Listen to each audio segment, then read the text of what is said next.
네, 그러니까 기본적으로 아주 기초적인 옳고 그름에 대한 감각만 있어도 이 윤석열 추미애 윤석열 사태가 얼마나 잘못된 건지 구구절절 더 이상 얘기할 필요가 없을 정도입니다. 문제는 이게 이제 이 사람들의 이 과정들을 우리가 보면서 이 정권이 무너지는 게 문제가 아니라 나라가 무너지고 있다라는 그 심정을 느끼게 된다는 겁니다.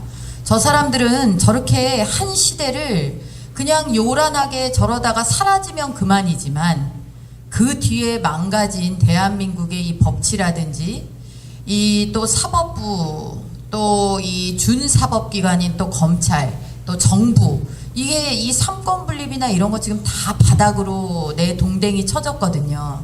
그런 와중에 우리가 앞에서 이 사안의 본질이라든지 위험성에 대해서 다 말씀을 해주셨으니까 저는 한 가지만 덧붙이자면 이 추미애 윤석열의 싸움이 아니라 기본적으로 문재인 윤석열의 싸움이고 이 문제는 추미애는 행동대장이고 그리고 또 아무리 그 싸움이 대통령과 검찰총장의 싸움이라 그래도 그게 중요한 게 아니고 싸움판을 이쪽에다가 벌려놓고 지금 더 중차대한 일들을 전부 여기 뒤에 숨기고 있다.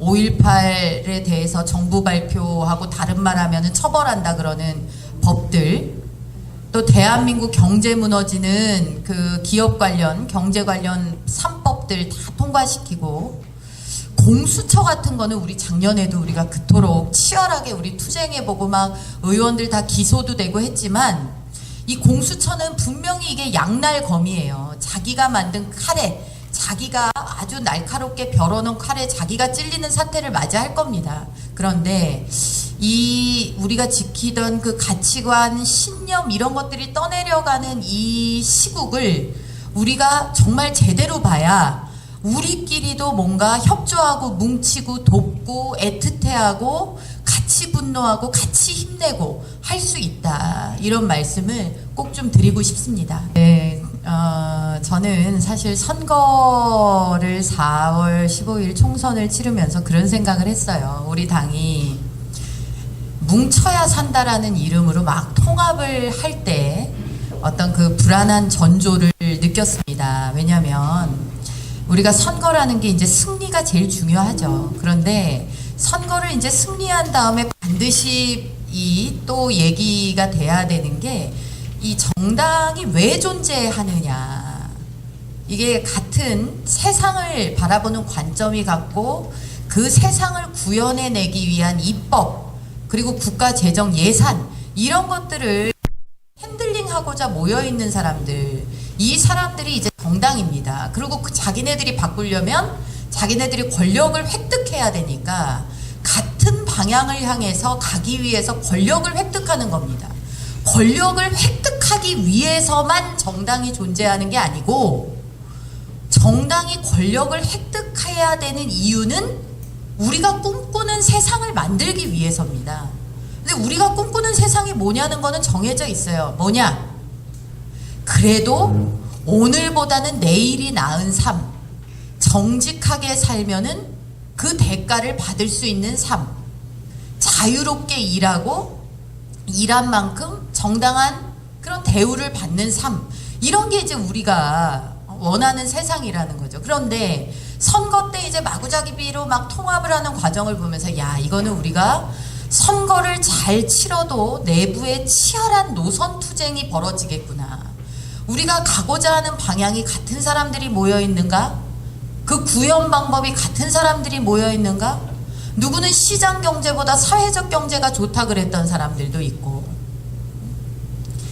광장에 함성만 있으면 그것이 주권자의 무조건적 무오류의 명령이다라고 생각하는 사람들도 있고 이런 와중에 이 선거 이후가 더 문제로구나 이런 생각을 하면서 내가 잘 이 선거를 뛰어서 앞으로 닥칠 우리 당의 이런 노선 투쟁을 좀 건설적인 그야말로 담론 투쟁으로 되게끔 하는데 조금이라도 보탬이 돼야지 또 그 한 축을 담당을 해야지 우리 같은 사람들의 목소리를 당 내에서 내주는데 이 담당을 해야지라고 했는데 제가 낙선을 했습니다.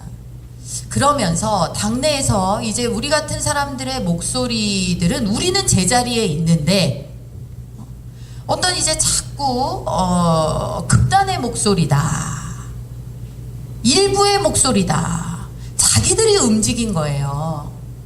자신들이 움직이고 이제 가만히 있는 사람들, 늘 초지일관 일관됐던 사람들의 목소리를 극단에 있다라고 매도를 하고 있는데 이게 저는 그렇습니다. 언제까지 갈 것이냐. 문재인 정권이 저렇게 가고 있는데 언제까지. 자, 가운데가 좋은 것입니다, 여러분. 가운데는요, 둘 중에 하나입니다. 잘 모르겠음. 그 다음에 아직 마음의 결정을 못했음. 이게 가운데예요. 중도라는 의미입니다. 그러면 중도는 또 설득하고 또 설득하고 할 대상이지 중도에 맞출 대상이 아닙니다. 적어도 정당이라면. 그런 생각이라면 정치를 하지 말아야 되죠. 정치라는 거는 사표를 세우고 깃발을 들고 거기에 찬동하는 사람들을 모으는 과정인데요. 따라다닐 거면 정치가 아니죠. 그래서 그런 안타까운 심정으로 바라보고 있고 문재인 정권의 폭정, 민주주의의 이름을 뒤집어 쓴 가짜 민주주의의 이름을 뒤집어 쓴 이 독재, 폭정을 보면서 우리 당이 지금 지금까지 한 것도 족하다. 이제 좀 제발 온전하게 갔으면 좋겠다. 지금 보면 우리 1년 전에 했던 거랑 똑같이 하고 있잖아요. 이 21대 총선 후에 우리 당에서 처음 나온 목소리가 20대 국회가 극한 투쟁을 해서 망했다는 거예요. 당이 극한 투쟁을 해서 망했다. 아마 지금 느낄 겁니다. 왜 그 시대를 거쳐갔던, 그래도 입법부의 일원으로서, 국회의원으로서 그 자리에 있었던 사람들이 그렇게 했는지를, 왜 그럴 수밖에 없었는지를 아마 지금 절절하게 느끼고 있을 거다, 이렇게 생각을 하면서 또 그 와중에도 옥석이 있는 거니까 여러분들께서 저희 김진태 의원님이나 저도 응원해 주시지만 지금 현재 당내에서 잘하고 계신 분들, 잘하는 사람들을 발굴하는 작업에도 우리가 좀 관심을 가졌으면 좋겠다. 그래야 또 힘을 내니까.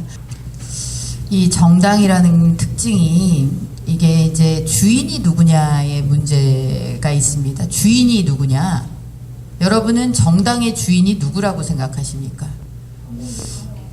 당원.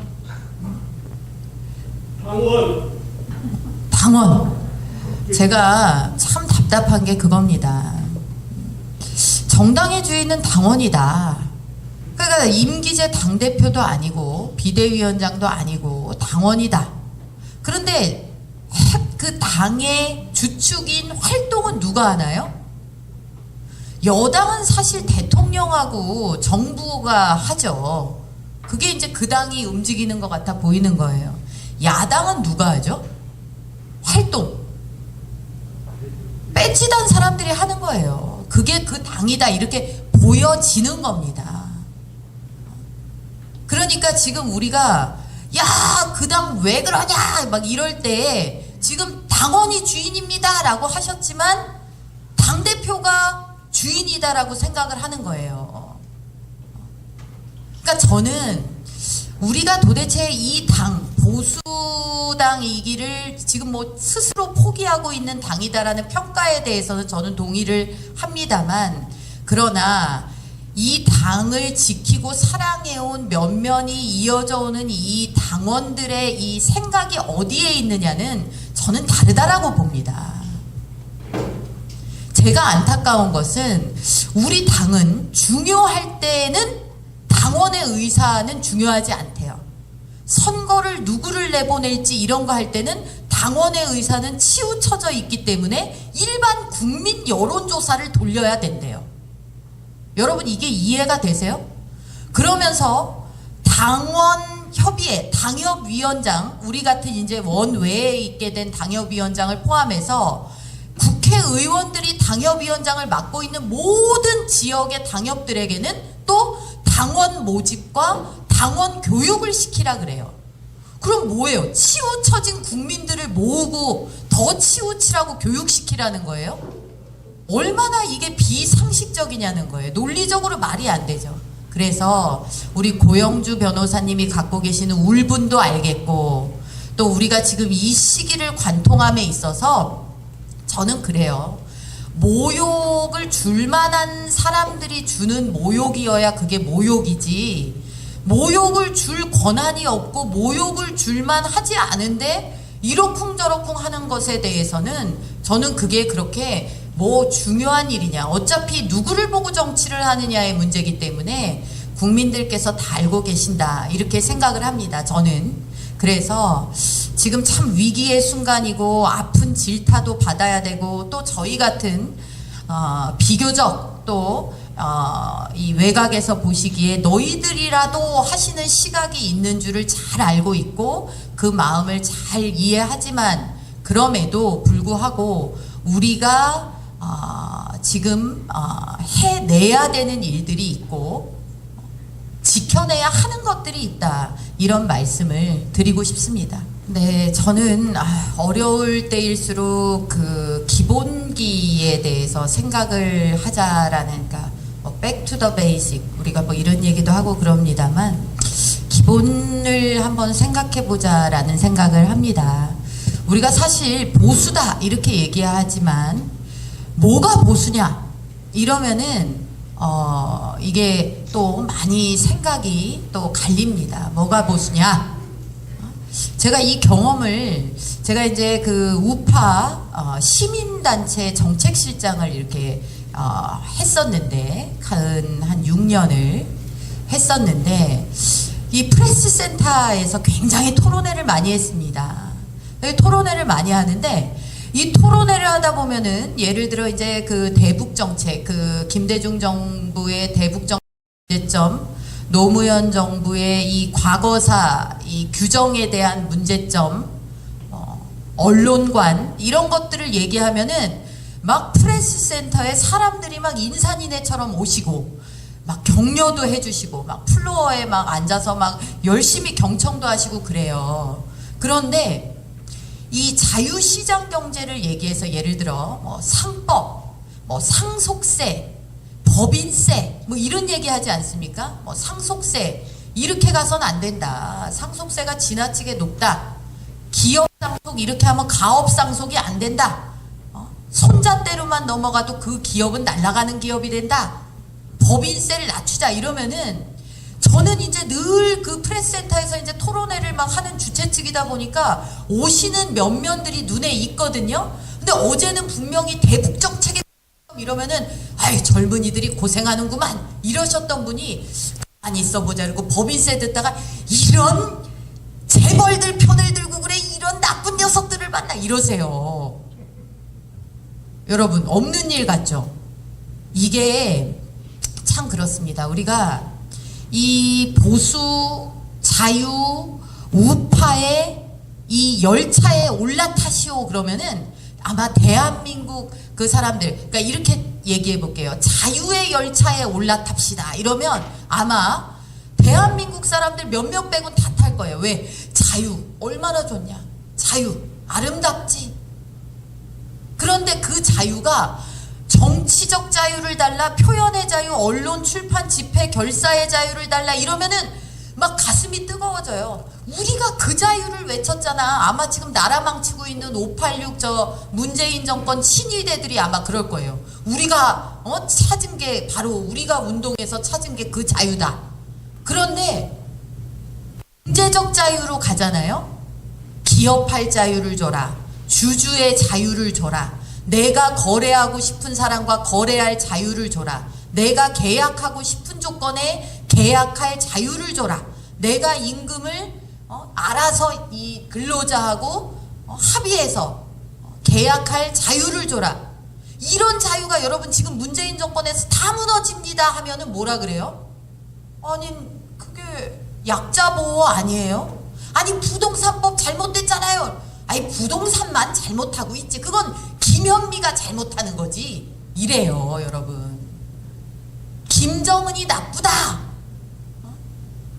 조국이 나쁘다, 추미애가 나쁘다 이런 사람들도 법인세가 잘못됐습니다 여러분. 이러면은 대한민국이 6만 불 9만 불 소득 국가로 못 갑니다 하면 이상한데? 이상한데? 여러분 어떻게 생각하세요? 저만 그렇게 생각합니까?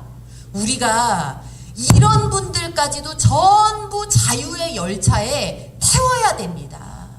지금 이 국민의힘이라는 이 정당이 노력해야 되는 게 바로 이런 거예요. 뭐가 도대체 보수고 자유고 우파인지를 잘 모르고 있는 사람들을 일깨우고, 또 나는 자유를 사랑하고 자유, 애국, 보수, 우파지만 법인세는 안 중요한 것 같은데? 상속세? 아, 있어야지. 물려받은 사람들이 얼마나 많은데 많이 내야지. 그게 따뜻하고 아직도 좋은 건지 알고, 약자 보호, 정의롭고 이런 건 줄 아는 사람들이 다음에 문재인 가면 문재인 같은 사람 또 오면 또 속아요. 또 속습니다. 우리가 지금 바라봐야 되는 것은 이런 사람들을 어떻게 우리가 칙칙폭폭 열심히 달려가야 되는 이 대한민국 살리는 열차에 태워서 갈 것인가. 어떻게 해야 다시는 속지 않는 국민들을 우리가 정말 두텁게 강화해야 될 것인가. 저는 전희경과 자유의 힘 연구소를 만들 때 제 가슴 속에 품은 뜻이 그거였고, 우리 함께하는 사람들이 가는 그 지향으로 삼은 게 이겁니다. 다소 미흡한 점이 있고 또 화끈함 이런 게 떨어진다고 보실 수 있을지 모르겠지만, 이런 노력의 어떤 결실이 저는 분명히 있을 거라고 생각하면서, 우리 김진태 의원님 정치문화연구소도 저는 그런 의미에서 굉장히 기대가 크다. 왜? 정치 문화라는 게 그냥 저기 젠틀맨처럼 하자는 그 문화가 아니잖아요. 저변을 바꿔야 된다. 이 정치가 온전하게 갈 수 있는 저변, 풍속, 사람들의 행동, 가슴, 이걸 바꿔내야 된다라는 아마 큰 뜻에서 정치문화연구소라고 이름을 붙이셨을 거다라고 생각을 하면서, 아무튼 여러 지금 뭐 고민들이 있습니다만 각자 이 지금 생각하고 있는 것들을 저는 오늘 뭐 고영주 변호사님 근황과 여러 활동들에 대해서 오늘 이 자리를 통해서 또 듣게 됐습니다만, 자주 또 만나서 대화하고 하면서 더 단단하게 해 나가도록 그렇게 하겠습니다. 제가 2018년도 국회 예산안 반대 토론에 나가서 대한민국이 사회주의호에 오르는가라고 첫 문장을 시작해서, 당시에 그 국회 본회의장에 있는 그 많은 더불어민주당의 의원들로부터 온갖 야유와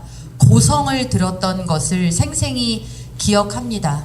2018년도에 제 의정활동의 화두가 체제전쟁이라는 화두로 연속 토론회를 진행을 할 만큼, 우리가 참 여기 이 자리에 계신 분들 뭐 이 앞에서 이렇게 열띠게 또 이것을 그 딜리버리 해주시는 우리 유튜버 또 언론인 여러분들 다 우리 공감하는 그런 바일 거다, 이런 생각이 듭니다.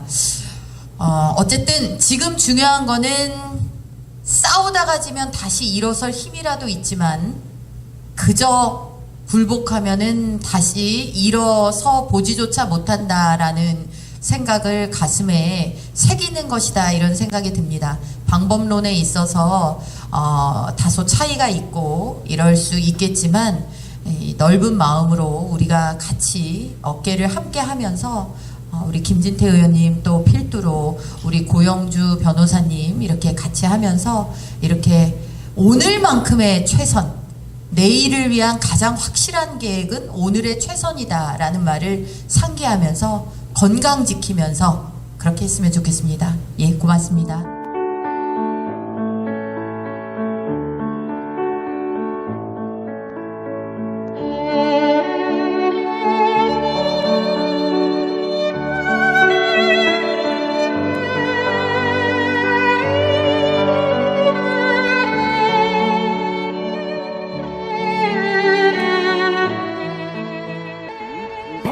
대통령님,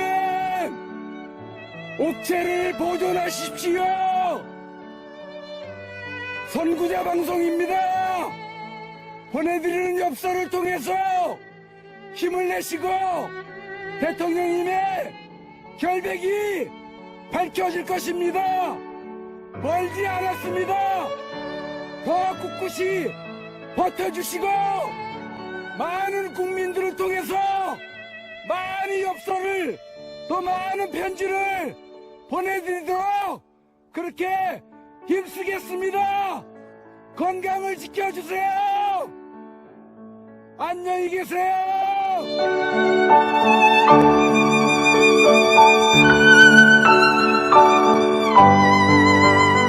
오늘 손상대 사회자께서 출소하시면서 여러분들이 보내주신 서신으로 인해 힘을 얻을 수 있으셨다고 하셨습니다.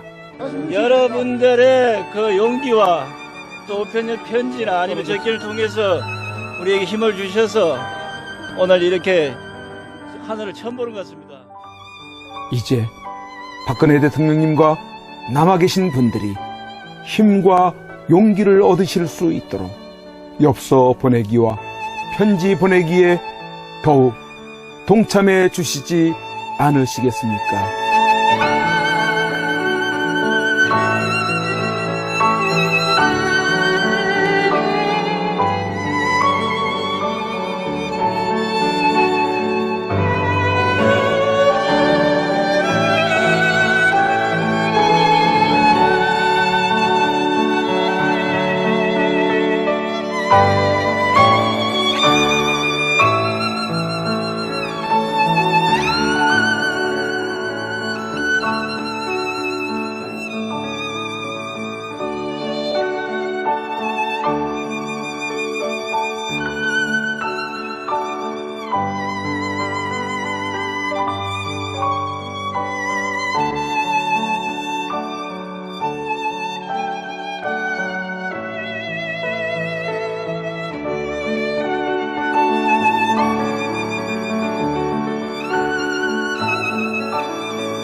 구입하는 거 하나 안내해드리겠습니다. 엽서 구입은 선구자 방송에서 구입을 하실 수 있고요. 한 세트가 총 9종으로 되어 있습니다. 너무 잘 나왔어요. 네, 한 세트당 9종으로 되어 있는 이 상품을 1만 원에 보급을 하고 있고요. 우편 주소부터 하나하나 방송을 해드리겠습니다. 선구자 방송 연락처 010-2507번에 4861번으로 문자로 보내주시면 되겠고요. 1차, 2차, 3차, 4차가 있는데 여기서 원하시는 부분을 선택하셔서 저희한테 문자로 보내주시면 되겠습니다. 주문자 성함과 주소와 연락처와 구입하시고자 하시는 세트 수량 표기해 주십시오. 입금 확인이 되는 대로 접수되었다는 문자를 발송해 드린 후 엽서를 발송해 드리겠습니다. 미국, 일본, 기타 외국에서 주문 시에도 문자로 외국 연락처 받으실 분 성함, 주소, 수량을 알려주십시오. 입금 은행 계좌를 알려드리겠습니다. 농협은행 360-02-140392 예금주 황진무로 보내주시면 되겠습니다. 네, 그렇습니다. 제가 존경하는 우리 이승만 대통령. 이거는 제가 오늘 사가겠습니다, 바로. 이승만 대통령 그 말씀 하셨죠. 뭉치면 산다. 맞습니다. 지금 여러 어려운 상황이지만 우리 대한 국민들 뭉치면 삽니다. 그것도 제가 존경하는 진정한 또 리더. 우리 박정희 대통령의 가운데서 저한테 말씀해주고 계신 것 같아요. 그 명언 있죠? 중단하는 자 승리하지 못한다. 여러분, 지금 시국 많이 어렵습니다. 하지만 우리 국민들, 우리 우파, 애국 국민들 뭉치면 살고 중단하지 않고 전진하면 언젠가 좋은 날이 올 거라 믿습니다.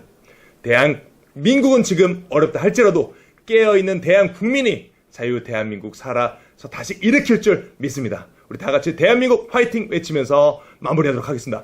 대한민국 화이팅!